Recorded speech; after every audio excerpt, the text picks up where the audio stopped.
Hi guys, જય શ્રી કૃષ્ણ, જય માતાજી, રાધે રાધે. જો મારા જેમ પણ વેસ્ટમાંથી બેસ્ટ બનાવતા હોય તો તમારી કોઈ પણ વસ્તુ નાની મોટી એને યુઝ કરી શકો છો.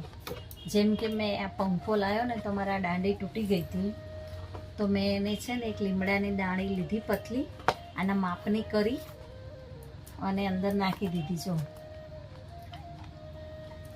થઈ ગયો ને પંખો પાછો હતો એવો. અત્યારે ઉનાળામાં આની વધારે જરૂર પડે છે, ગામડાઓમાં વધારે લાઇટો જાય છે ને. જબરજસ્ત જુગાડ.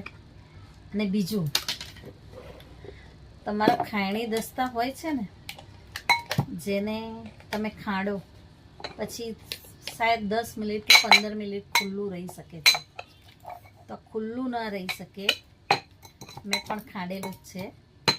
અને કોઈ પણ તમારા ઘરમાં કોઈ પણ વસ્તુનો ડબ્બો લાવતા હોય, જેમ કે અત્યારે તો બહારથી કંઈ પણ લાવવાનું તો તરત જ ડબ્બા આવે છે, ડબ્બામાં જ આપે.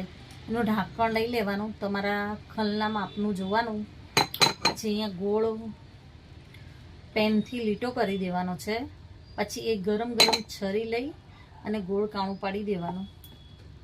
અને આ જુઓ, એનું ઢક્કણ બની ગયું છે ને. આ ગૃહિણીઓનો જબરજસ્ત છે ને મારો ઉપાય. મારો 2 ઉપાય તમને ગમ્યો હોય, મારો જુગાડ, પ્લીઝ કોમેન્ટ કરજો.